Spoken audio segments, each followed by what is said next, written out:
So welcome to the Mission 10, t2x mission commentary. Thanks for sticking with us.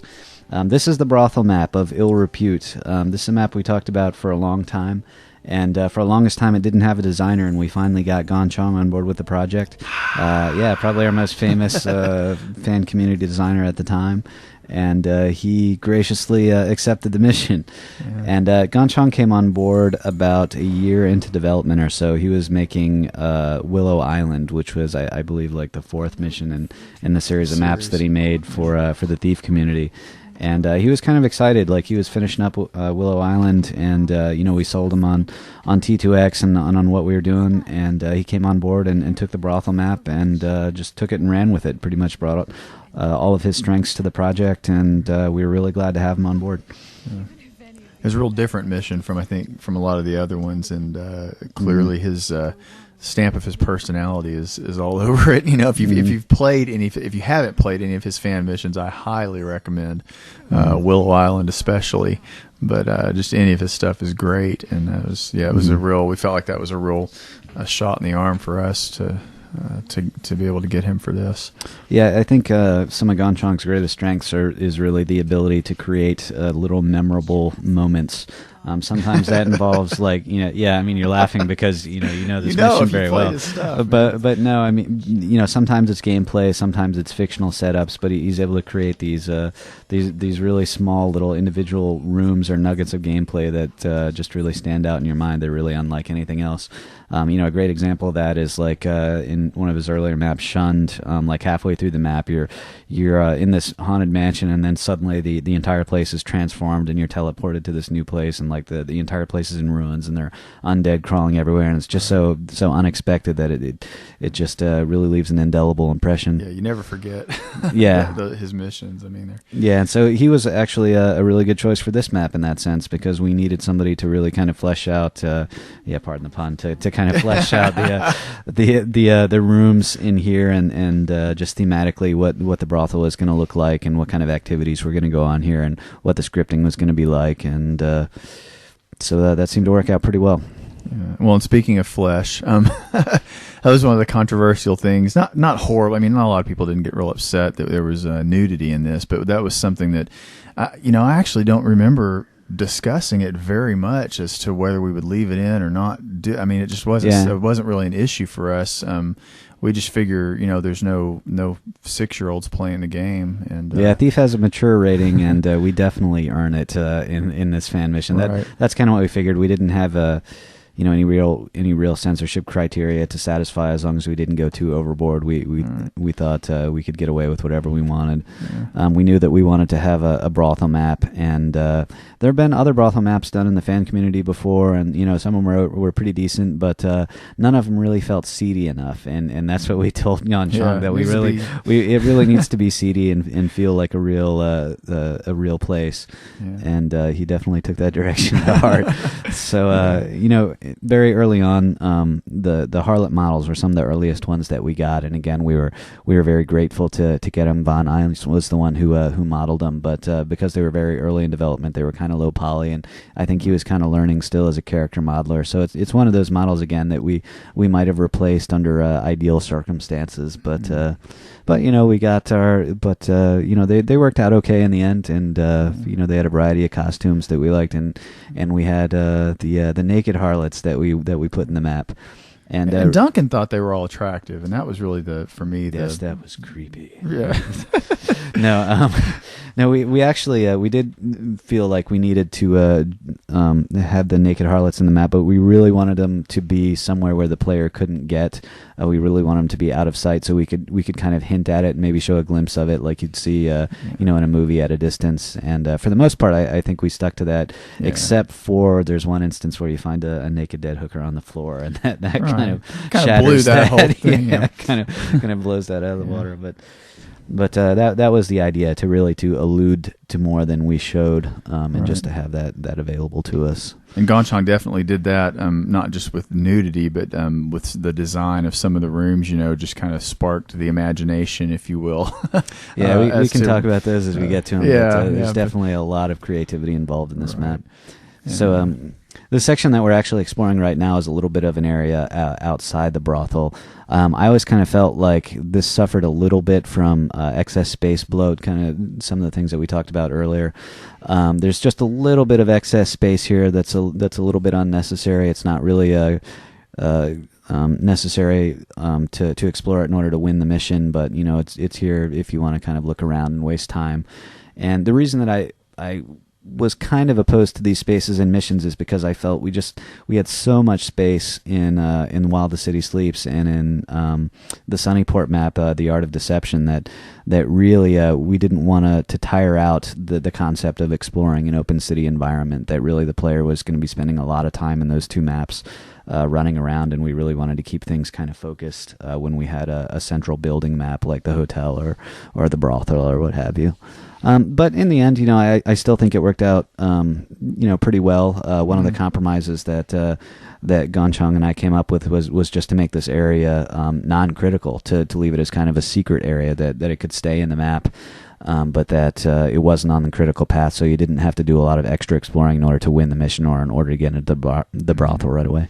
Yeah, multiple entrances to the brothel. It made it. That was one thing that I don't think was in some of the original builds. He with all this excess space, he ended up, I think, making some more entrances to the brothel than he originally had. There's an upstairs entrance that wasn't there, and so that was also something that kind of, was a little bit of a compromise, I guess, with having all that open area out there. Was you could still get to the brothel pretty much from any point in that. You were never very far away from the main building. At any one point. So I'm going to interrupt real fast and point out the area where we were just looking through the fence at the edge of the map there, right where I'm looking in that direction. There is actually a little connection to the Cure, which is our next undead map, which is coming up 2 maps down the line. Mm-hmm. And it's one of those things that's so subtle that nobody will ever probably notice unless they listen to this commentary. But again, just in little ways for the observant players, we were trying to establish that internal consistency where you have part of one map visible from another. And we wanted to do that in the city, not quite as much as in Sunnyport, but in areas where we found it applicable. Mm-hmm. We probably could have done that with the very first mission, because the very first mission is kind of an impoverished area, and that we probably could have had a glimpse of that in this map, but we just never considered it a priority. Mm-hmm. So this is one of the many ways that you can get around underneath. There's a place here where you can swim to get up into the brothel. And here's the locust bombs. Yeah, this was one of the last player tools that we designed, and harkening way back to the big body types, the fat nobles that we had, we never really had a way to deal with them, to dispose of them. They were not carryable by the player, and they were just going to sit around and be this kind of gameplay annoyance for the player. So the last power up that we came up with was the locust bomb, and the idea was basically it was this pagan power up, and you throw it on a body and it would dissolve it in this big gory bloody mess. Yeah. And it's not incredibly useful. You use it on the big fat nobles when you knock them out. You need to dispose of the body, but we wanted to make them really fun to use, and I think they kind of are in a disturbing sort of way. You spawn a bunch of bugs and they devour the corpse. But it's thematically appropriate because it's something that Malik might give to Zaya when she's back in the city, and certainly I think players are going to mess around with it. And there's little things like that where it was hard. Malik isn't on screen really. He hasn't been on screen since the first mission. But we try to have her, reference him in some of the cut scenes, and then there's little things like this, like the locust bomb and various things that try to, you kind of, like you say, remind of the pagan origins of, where she's coming from at this point, and just trying to keep the player in mind that Malik is still kind of pulling the strings here behind a lot of what she's doing. Mm-hmm. And she's, he didn't intend for her to discover, I don't think, that Kadar was alive, but it doesn't necessarily hurt his plan. He just adapts. He just adapts and seeks some other advantages that he can gain via that, because of that discovery on her part. So we just passed it, but that was a nice little ice arrow puzzle that Gonchong put down there. Needed 2 ice platforms in order to cross it, but the reward was well worth it. You get some power-ups and some loot. And by this point in time, the player should be well-versed with those tools as movement tools. So right. And some of these conversations, I think Toolhead worked on some of these, and I know I did some of the guard conversations and things of that nature. And Gonchog had a lot of ideas about some interactions between the hookers and the clientele that was there that we ended up incorporating into conversations and stuff. So it was kind of a good collaborative effort between the plot team and design team, which didn't always happen, but it was real nice when it did. Yeah, we're actually back to some traditional guards. We haven't had a traditional guard map since what? Mission 2, I think. 2. Yeah. So this is what we were talking about earlier with a variety of enemies. But I'm trying to mix it up pace wise, and just so that we weren't seeing the same thing over and over again, and just yeah. And we have some nice guard voices in this map. They're the standard guard voices that we did, the same ones as in the museum. They're You did a voice, and Lone Star did one of the guard voices, and who was the other guy? Oh, New Horizon. He did the other guard voice. Mm-hmm. I think I did my dumb guard voice for and we pitched it down a little bit to make you sound a little slower. It's horrible. I'm like the worst voice actor in the world. No way. I suck at Thief, and I'm a bad voice actor. But it worked. You do what you have to do. To get through it. It was great. I think the only thing I didn't like about the guard voices was that in the original Thief, there was like always two serious guards and like one goofy guard, and we ended up having like two goofy guards and one serious guard. But that's just the way it worked out. And again, that was a product of the fact that we didn't have as many voice actors as we needed, really, as many talented guys. So when the guys had to do like a second or third voice, guys. So when the guys that we liked had to do a second or third voice, we had them kind of stretch their voice a little bit more, ham it up a little bit more. But that that's perfectly within reason. I think there's plenty of humor in Thief, despite all the kind of darkness and the gloom at times. Well, and I think, which I mentioned before, went outside of the Thief community to some other people that I knew. Mm-hmm. Like the guy that did Malik has worked in radio some, and there was another girl that does one of the Noble voices.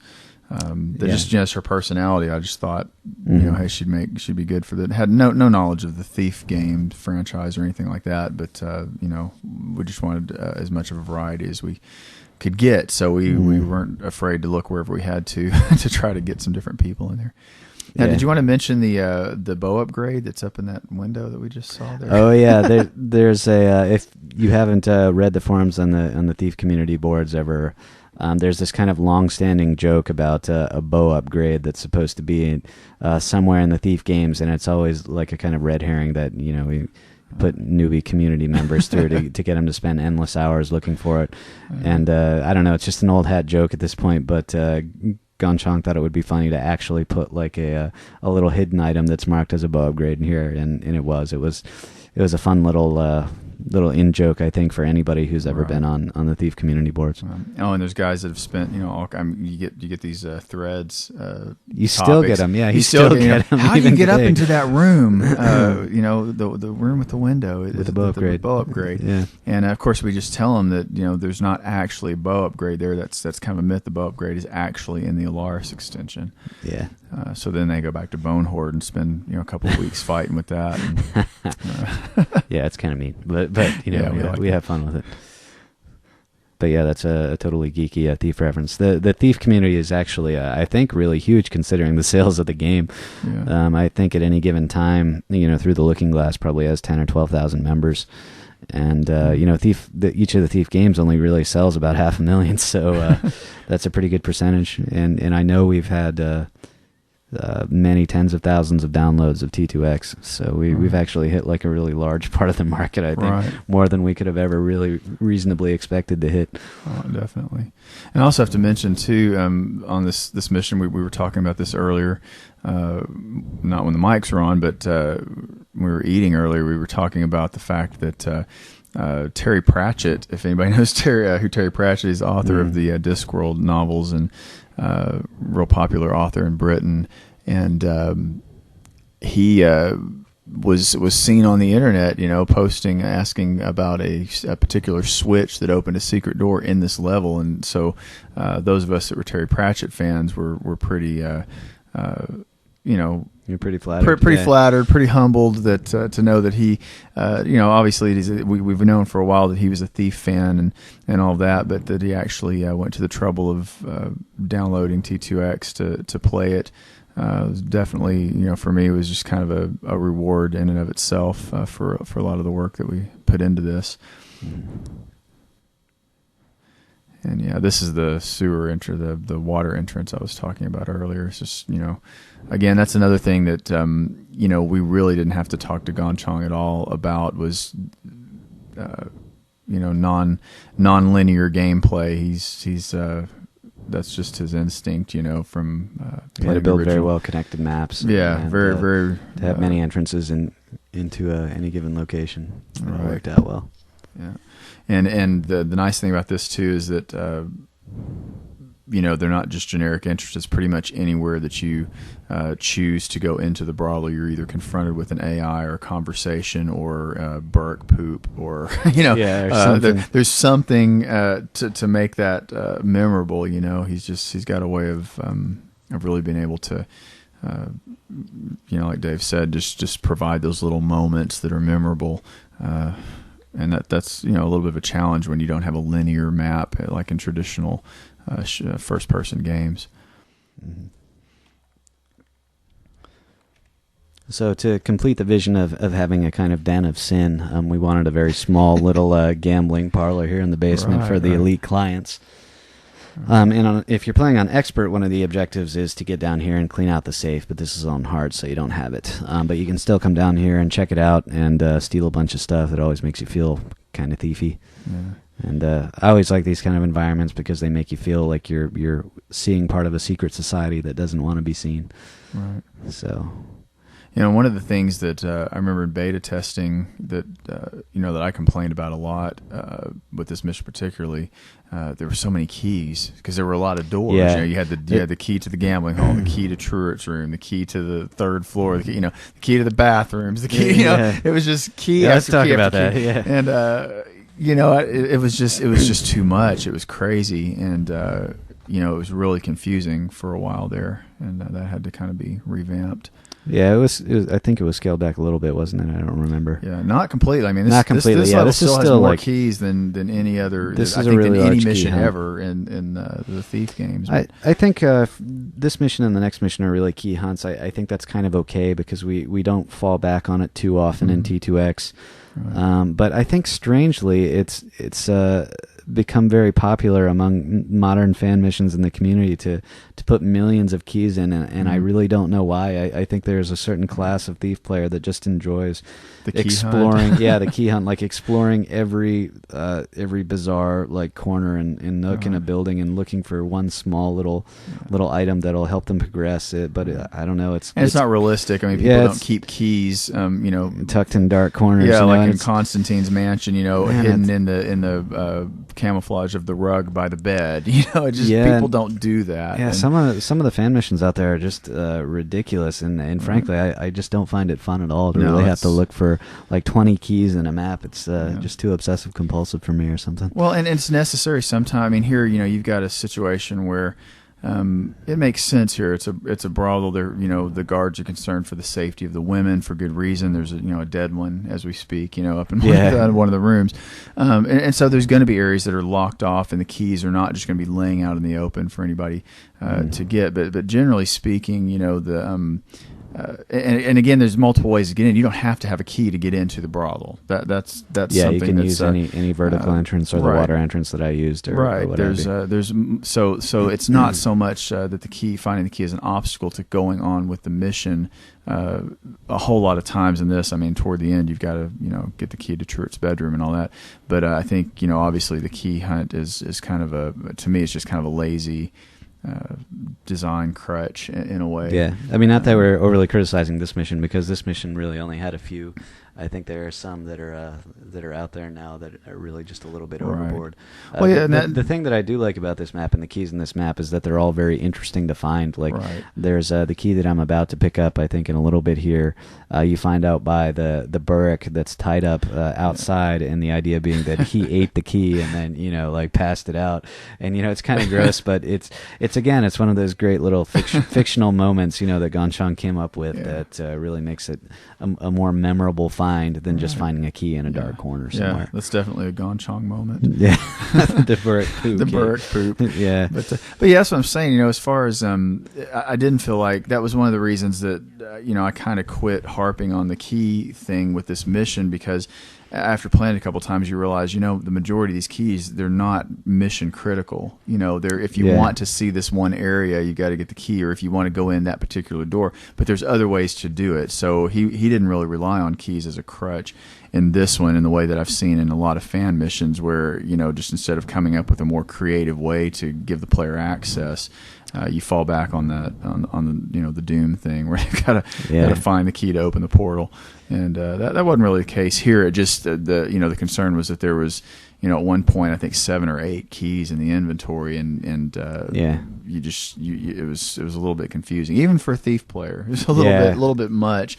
and but they all had a purpose, and I understood what he was trying to do with it. It was fine in the end. And we're still good about cleaning up inventory clutter. So whenever you use a key and all the doors that the key goes to are unlocked, then the key disappears from your inventory. So that way it just doesn't take up space anymore, and you don't have to think about it or scroll past it or anything.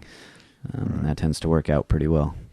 Right. So there we just passed one of the main characters of the map, Madame Volari, and she was the big harlot mama, and we went with kind of the stereotypical image of her. We used one of Von Ein's fat women noble models and skinned it like a harlot, and I like those models that he did. They worked out really well. Those are ones he did I think after he had some experience modeling, and they turned out really well. Right. This is another mission that I know I worked on some of the backstory for her, and I think Toolhead did a little bit on it, and Gonchang obviously contributed, trying to give her there's just some different things that were going on with her, some stuff that had been stolen from her, and some stuff that had been stolen from the client rather, and her trying to deal with that. You just want again little moments with your minor characters to this is again Gonchang. This is the best use of conversation scripting ever in Thief ever. So this is funny. We have a conversation system that allows you to play either voice files or animations in the game on AI, and he used it here. No voice files at all, just pure animations, pure stock animations, using our new models, and he scripted this little sex scene in here through this view lens, and I don't know. Well, it speaks for itself. I don't think we need to worry about the nude models so much anymore. Yeah, see, this is, I think, a pretty good use of the nude models, except for maybe right there at the end, because they're far away from the camera and you can't really see. I mean, you can see what's going on, but it's they're kind of some distance away. And then the little roll of toilet paper. Yeah, see, we were fine with it for a while. I remember Valletta, when she played this, she's like, it was okay until I saw the toilet paper, and it was just like, oh my god. Yeah, but it's hilarious. I don't know. That's a Gonchang moment. Yeah, I don't know what else to call it, man. Yeah, I wish you were here to help us out here. We're talking I don't know that I really want to know his thought process there with that. But it definitely that was one of the things with I could say with the campaign as a whole. We really didn't want to pull any punches as far as just the anger of the character, even with the cutscenes. We'll come up on a cutscene here in a little bit that's some people might say is gratuitous or whatever as far as the violence, but again we're trying to do something that is a worthy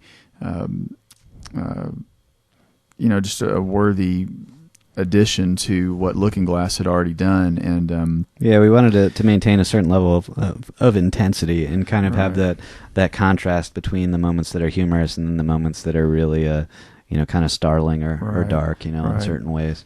And like I said, we didn't want to pull any punches. If you're going to do a House of Ill Repute, then you might as well do it well. Yeah, you need to go all the way. No pun intended, and show give it believability. Because again, it's not a game that's for kids or anything like that. But we felt like, to really sell the thing, you've got to have some scenes like that. So and Gonchong is the go-to guy for pornographic sex scenes. So that's all I'm trying. That's all I'm trying to say. That's where I'm going with all this. So. Yeah. Yeah, but he's really outstanding at taking a location and making it feel like a real space and putting in all the little touches that are necessary to make that happen. And here we're going to be coming up on another area pretty soon, which will speak to that a little bit more. Let's see if I can find my way through the door here. Here we go. I like this little laundry line with some bloomers and stuff on it. Yeah. Little storage area, and this is all very kind of dirty. It reminds me a little bit of From Hell. Well, the whole mission just kind of has a greasy feel to it. Yeah, I mean, and without really using a whole lot of unique art resources or anything, it's just really clever use of what was already there. Yeah. So here we have a guard room and. I think that's locked. Oh yeah, this is our spy cam. Yes, and this is the room I was talking about. The guard room is full of all these little spy cams. So here we have again the theme of voyeurism, which not only fits in well with the brothel, but fits in well with the idea of being a thief and of sneaking through undetected in these spaces. Right. And this just makes it more salacious, more prurient. Yeah.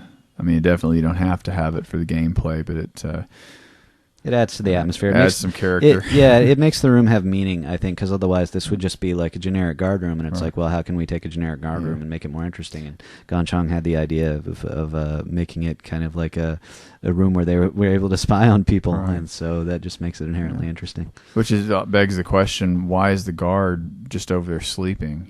Instead of well, maybe he tired himself out. Maybe. We kind of had fun with some of the guard conversations in this too, because this is, especially with some of the missions that we've just been through and some that are coming up, everything was so serious. And, this type of mission just made it possible for us to kind of have some humorous situations and conversations and stuff that we, maybe didn't feel as free to have when, the smugglers and Hammerites were killing each other and all that kind of stuff, so... Yeah, the vision for the guards was pretty much to have them as big dumb thugs, and so the models were like these big guys wearing these studded leather outfits with big axes and bows and like these huge swords, and they were just thugs pretty much. Right. And they were some of the later models that we got. Now, did we keep I should know this, but if you're not going to turn around there, the poles are still in the middle of the room, right? The stripper pole poles. dancing. Yeah, for the pole dancing. Right. I don't know if that was actually ever a part of anything remotely medieval, but what's a brothel without a good stripper pole? So we're going to put it in there, anachronism or no. Right. Exactly. The guest book up here too, which we're just in that area where the guest book, you can read the guest book. There's again some references in there to some fan mission characters from fan missions and some fan mission designers, and some of the original missions as well. Yeah, and some of the original stuff. Some authors, that some of us like, and things of that nature.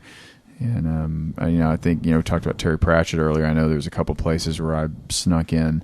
Some names from the Discworld series and things like that. Because you never know. I mean, if a guest book is 3 pages long, is anybody going to really sit there and read all the names? Yeah. So you tend to bury that stuff kind of in the back, just for the diligent player that really. And if you did, thank you. Yeah, yeah. If you did, we appreciate it because we actually took time to write all that stuff. So.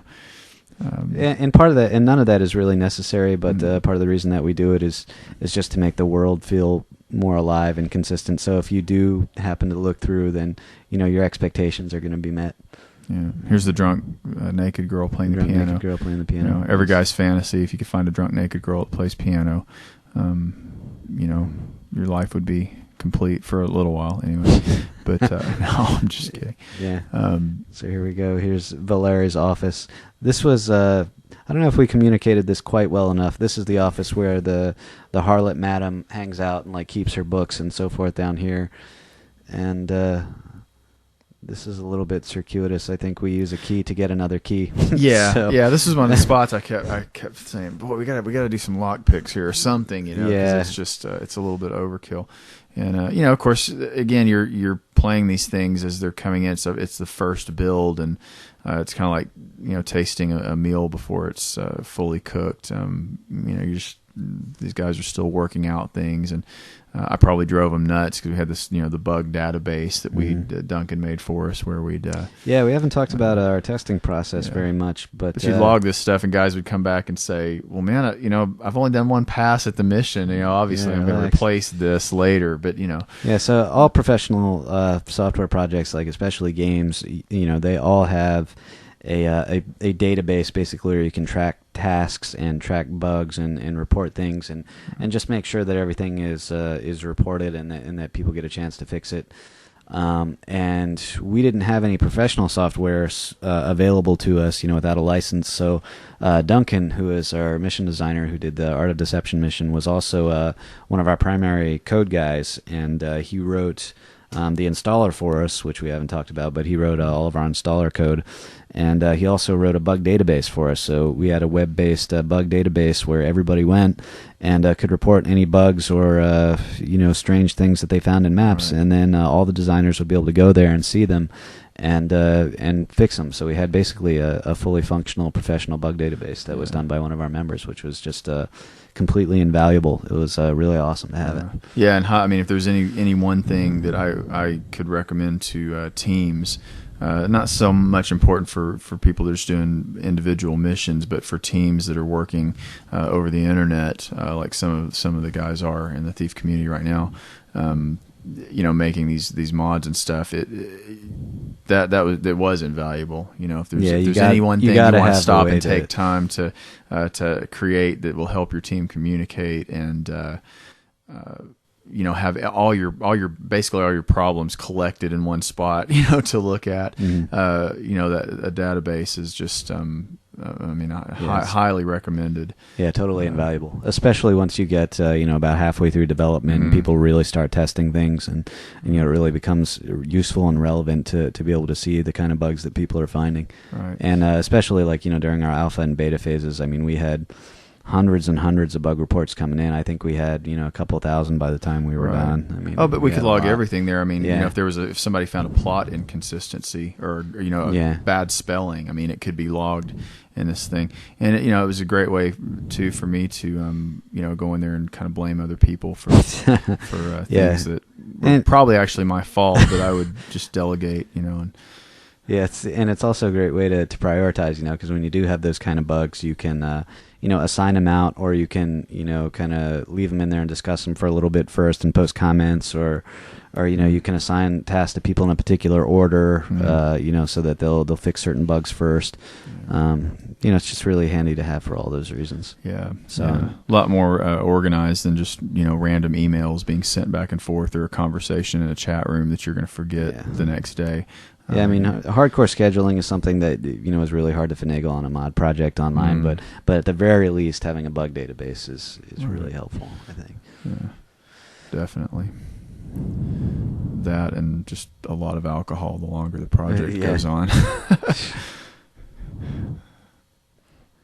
Some of those some of these rooms were real shabby. Some of them were, you know, real nice intentionally. You know, try to think of.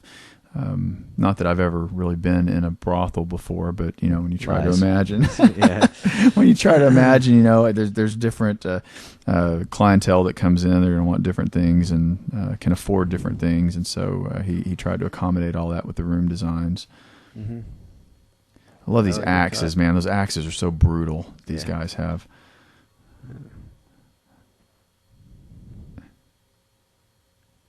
Yeah, one of the You got him. Yeah, I got him.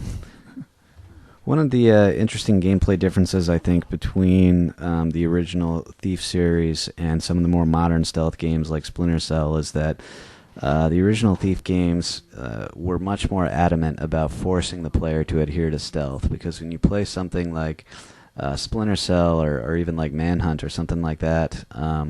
The game kind of exists on two levels. The first level is the stealth game where it's really fun to sneak around undetected, and then the second level is after you're caught, then you can essentially pull out your guns and shoot people, which you could have done the whole time anyway. Yeah, which you could have done the whole time anyway, really. But the designers really go out of their way to make sure both elements of that game is fun. And in Thief, that's really not the case. In Thief, I think the most fun moments are really the ones where AIs are searching for you, because there was a lot of time and resources that were put into AI search behavior, and also just in sneaking around and exploring these locations. Once you're caught, the game becomes less fun, and there's that slippery slope problem we talked about earlier, where the game becomes more challenging the more you mess up, and that also makes it less casual friendly.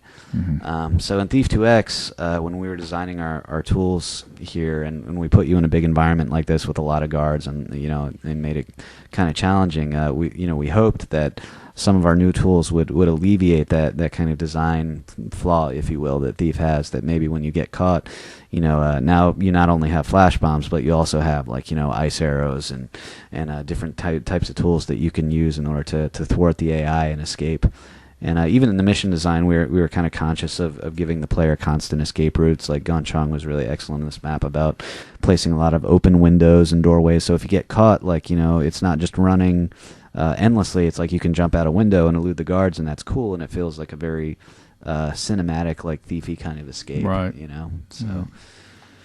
And something else we should probably mention, Madame Valeri is briefly mentioned in Thief 2, and it escapes me now where that even is. But you can tell I have such a bad memory. But we found an obscure reference to her in one of the Thief 2 documents, having something to do with this kind of establishment. And we kind of took that and ran with it. Used her as the character for this, but also linking Truart to this place. It was real important for us. Truart's not going to go to a place that's just completely nasty. Of course, when you get up to his room, you see that it's kind of a lush. It's the nicest room in the place.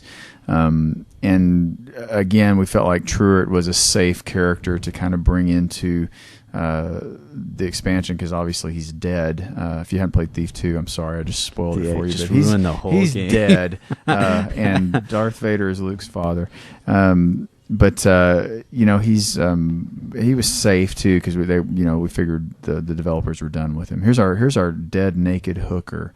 The coin scattered on the ground, and the thing that does it is the rolling pin next to it. That's the real touch there. That's another Gonchong moment. Another Gonchong moment. No, it's great. Like all these rooms have themes. You got like the sadomasochism room here. You got the room with the shackles and the handcuffs. You got the more traditional seedy rooms, nasty bathroom, and then we're about to discover a couple other sort of fun rooms that he put in here. I think this is what do I go to next? I think I go to the pagan room next. Cracks me up that you guys actually went to the trouble to make to model a toilet paper object. I forget who did that. That was an early object that we got. That was great to have it there, though.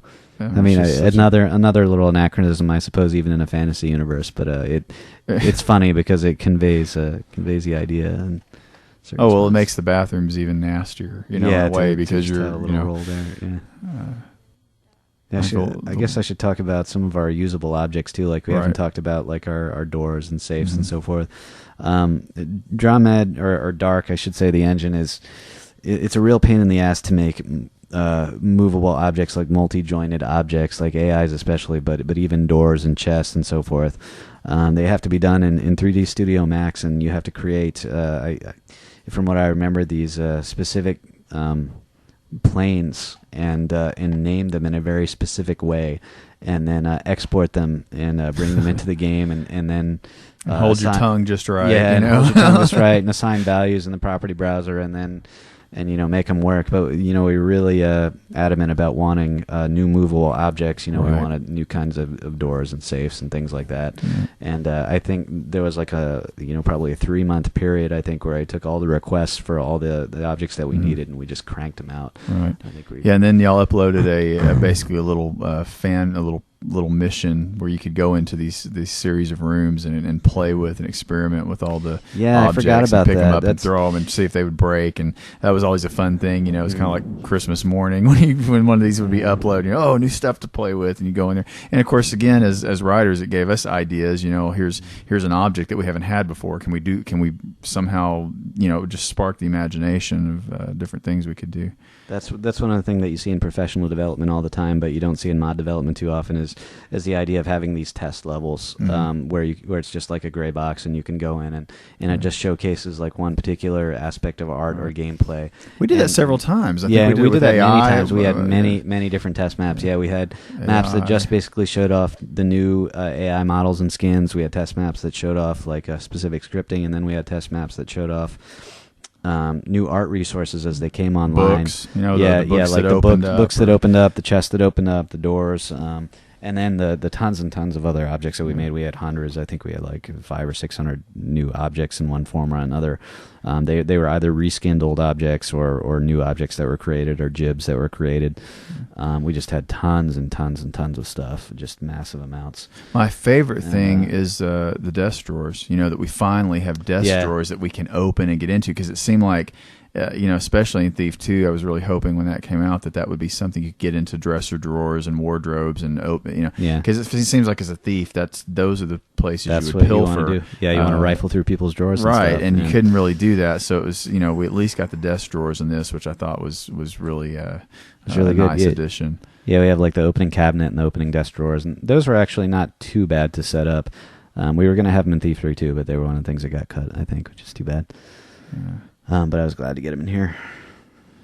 Nice little overview. Yeah, but those test maps were really pretty essential. And one of the other things I was going to point out is that they facilitate communication, I think, between art and design, because a lot of times designers have no idea what art resources have been created, and, you know, even if they're told verbally or by email or whatever, it's, you know, without actually trying them out in the space, then you don't know how they're going to function and how they're going to work. If you have a test map where you can just let a designer go in and see all the objects, then they're more likely to use the stuff. They're more likely to use the stuff and remember that it's there, and those maps were really just invaluable, I think, the whole way through.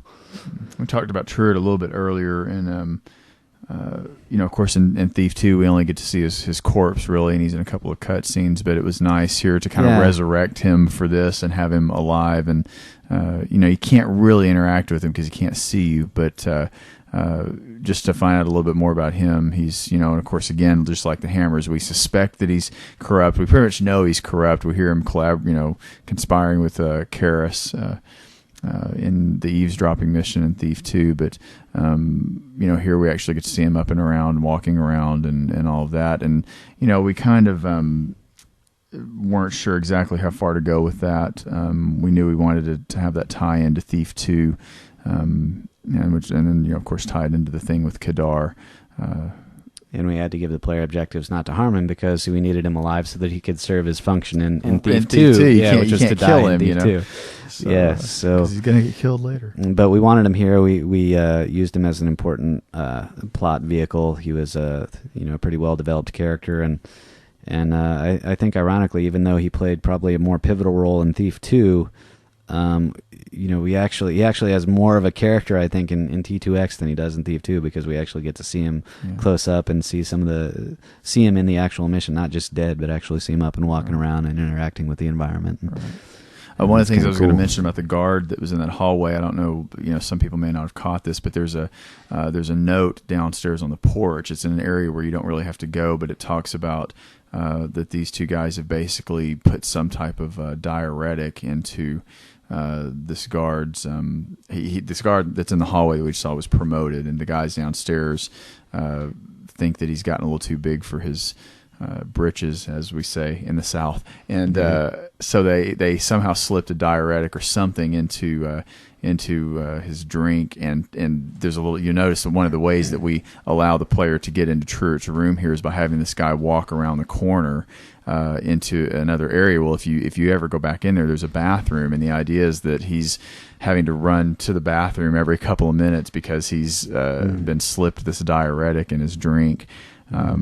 So another nice little thing where kind of a side story was able to actually help the function of the mission and the gameplay. Well, there he is coming out of the bathroom. Yeah, he's having some issues, some bathroom issues. But it just kind of gave us an excuse for a way to get him out of that hallway for a couple minutes if you wanted to ghost the thing, or you didn't want to confront him. You do have an opportunity to slip by him while he's running to the bathroom as a result of what the guys downstairs did to him. So that note's kind of easy to miss sometimes. So this is a little room that Ganchang did here, and this is very, very nice, very creepy. This is a whole bunch of cradles up here in the attic, and so the idea being, of course, that any unwanted children that the harlots had ended up in one of those little cradles up there. Yeah, and where are they now? What happened to them? Yeah, exactly. They're hidden away. I think the other thing, getting in to see Truett here is for a while. I think we had him sleeping, and then he was in the hot tub for a while, and we just couldn't figure out where to. What would he be doing? We'd already kind of had a little bit of a gratuitous sex scene, and we didn't want to go that far with him.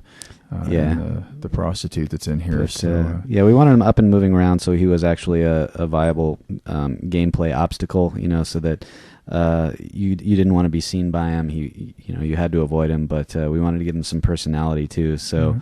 And we'd already had Grissom asleep, with the smugglers. It was kind of a cheesy thing to do that again. And have a major character that was asleep when you were close by, of course. Too convenient. We did a couple things to give him personality. The first thing is that we kind of tore up his clothes and gave him no pants, which I don't remember who came up with that. I don't know, it might have been me or Ganchang or something, but we thought it would be funny if he was just walking around, kind of strutting around with a bottle in his hand and by the fire, pantsless.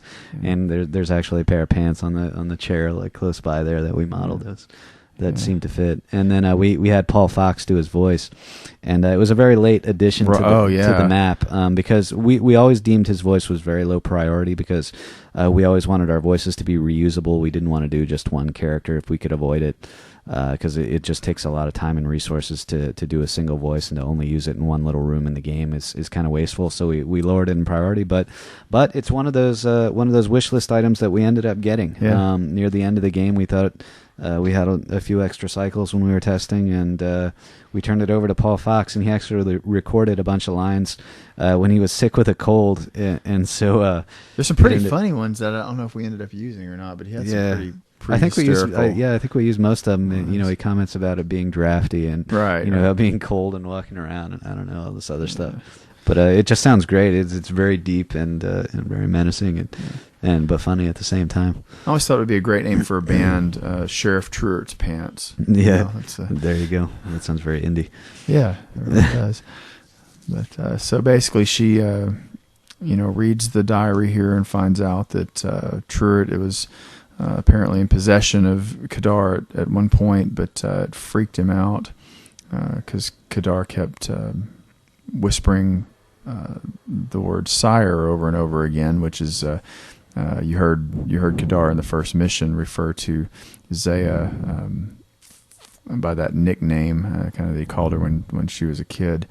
But so he's turned the thing over to the Grand Hotel, which of course means we've got to go. We have one more place to go. Yeah, one more piece of the puzzle, which is going to the hotel where supposedly he's staying. Right. And so now this is just the grand escape, getting out of here unscathed, if you can. If I can. Now that you've alerted everybody. Yeah, now that I've alerted everybody and been a bad player here. But yeah, again, it's pretty easy to get out of here. There's a lot of connectivity. It's a big balcony that overlooks the main room with the stripper poles, and here I did a death-defying leap again and got down. I wanted to make it where she could actually climb the stripper poles, but I don't think that ever really happened. And we wanted to cut to therd person too and have her do a little dance around. But kind of a Laura Croft moment there, which we decided against. But. Yeah.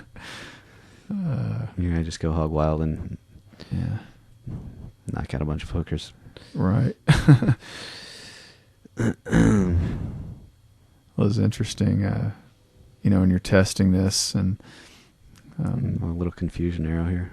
Good times. Yep.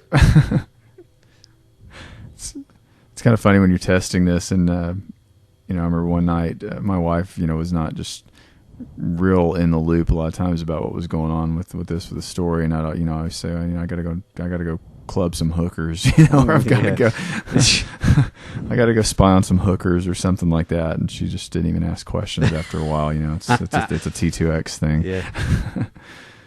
But, Yours, a little mine.